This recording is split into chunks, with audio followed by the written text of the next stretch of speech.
Hey everybody, I'm Sarah Michelle, and as you know, Cobra-Source is here on what is now the very last day of the NBL Super Grands. Tonight, the banquet and the overall Grands are going to be taking place. Everybody's getting ready for that. What I'm doing right now is just taking a little time out with Miss Linda Pulido. She came down to check out the action this week, and I wanted to have a chance to talk with her. As always, she's keeping super busy and doing great things. Now, Linda, before we actually get started, I want to take some time to congratulate you and extend my respect. I understand you just got promoted to Grandmaster. I did, and thank you very much. It was quite an honor, and yeah, I was very excited. That's wonderful. So I guess the way I should be introducing her is this is Grandmaster Linda Pulido. Yeah. Now, I know you've got a lot going on right now. You just finished regionals for WACAF about a month ago, right? We did, and we all did awesome. Some of my students made it through, so now we're going to nationals, so I'm excited about that. And we start training next week, and I told everybody hell's going to start, so they all are looking forward to it. Oh, I know. I've been down to your school, and I see how you train them. Yeah, so. we really got to work hard, and I really want to push them because I want them to be on the team this time. So I don't want to be the only one traveling to the Philippines. So that's right. So what's going on is in February, it's the 24th through the 26th, 24th right? to 26th in Las Vegas.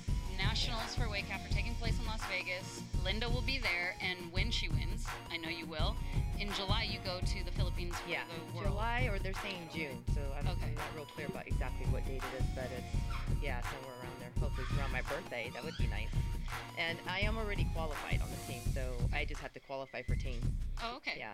So talk a little bit about how that all works when you get down there. Well, being seeded means that I've won since 2006. I've been seeded in a single stick, and last year I qualified for double stick. So now I'm the world champion for single and double, and now I have to qualify for teams. My team, I have 3 girls from the United States, and we're all called Chicks with Sticks.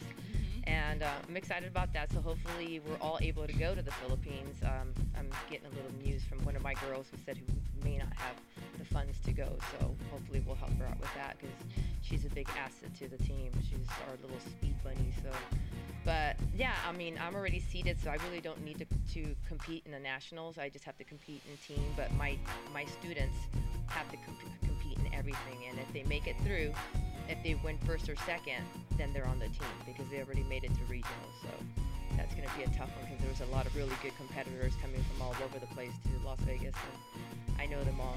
I tell them, I know what you guys are up against. You guys better work. You guys better listen to me. And they're like, okay. So they're excited, and I'm excited. I know you are. I know you love this stuff. You train all the time. I do. I train all the time, and there is no off season for me. But everybody knows why, and I always say, hey, the best never rests, and I have that on my wall. That is on your wall in your school. Okay, so I know you're going to be working hard, training hard. I have no doubt that you and your team are going to be awesome in Las Vegas, also in the Philippines. When we were talking earlier about your promotion to Grandmaster, you had a couple of interesting things to say about that promotion and your certificate and everything. I was wondering if you'd like to share that with our audience. Oh, as far as how I got promoted?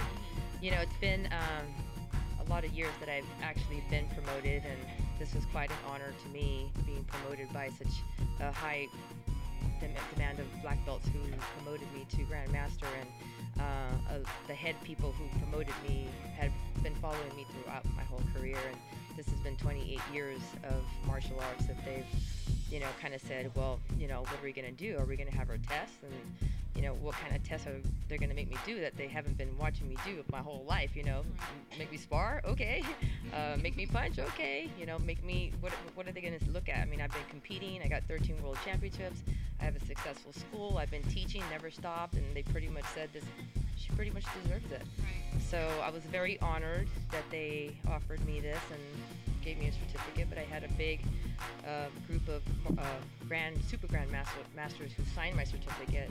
I was very honored of everybody who agreed that I deserved this, and I never asked to be promoted. I just wait until I know I deserve it. So that's wonderful. I know it meant a lot to you. It did. And we're very happy for you.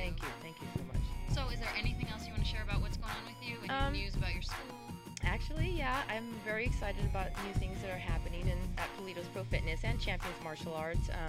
We're doing a big switch inside the studio as far as the real switch. The studio's going to be in the front now, gym's in the back, and we have a lot of new classes coming up. And just adding a whole new twist to the way I'm teaching my classes, and I'm really excited about maybe doing some instructional videos now, and just getting more involved with different types of exercise programs for kids, and more self-defense seminars. I think that's really needed, and that's kind of like my favorite thing to teach is self-defense, especially to women, because I really think that all the women, even young girls, need to know a lot about awareness and be more confident in being safe within themselves, because that makes them less of a target.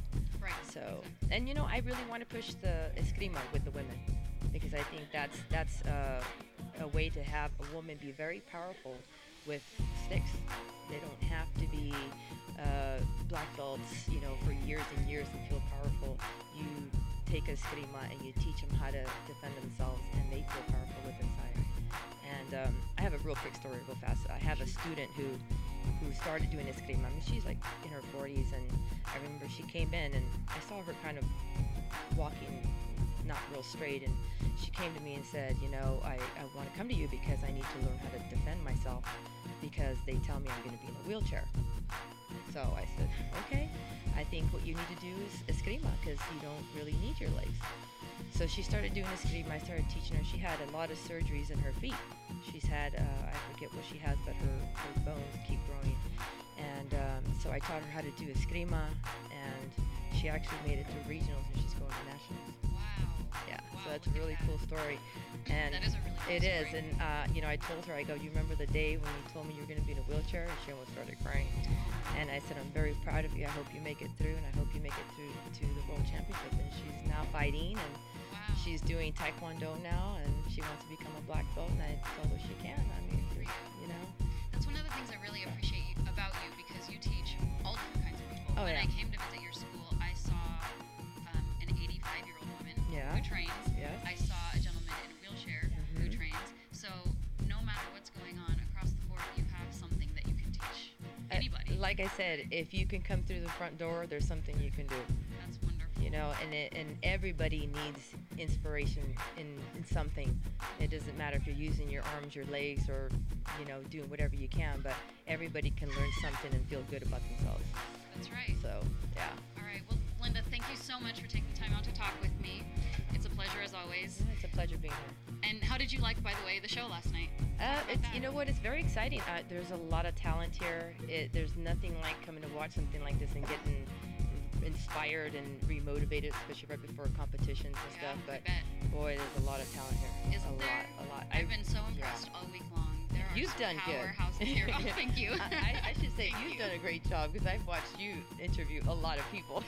I have, and you know what? It's a pleasure for me, because this really is all about the competitors Yeah. here, and I think that they're really enjoying having their moment in the spotlight after Yeah, they've worked no, so that's hard. good. Of course, the most important thing for them is that world title, I'm sure. Yeah. But it seems like everyone's been having a good time. So No, it's good. I'm happy that we're here. I'm really happy you were able to come by and Thank you. watch. And again, I wish you the most luck in Las Vegas. Not Thanks. that you need it. All right, everybody. So you heard it from Linda. She's got a lot going on, and like I said, as always, she never stops. So stick with us. Like I mentioned, we are going to be upstairs checking out the show tonight, and we'll bring you all the highlights. So we'll see you soon. Thanks a lot.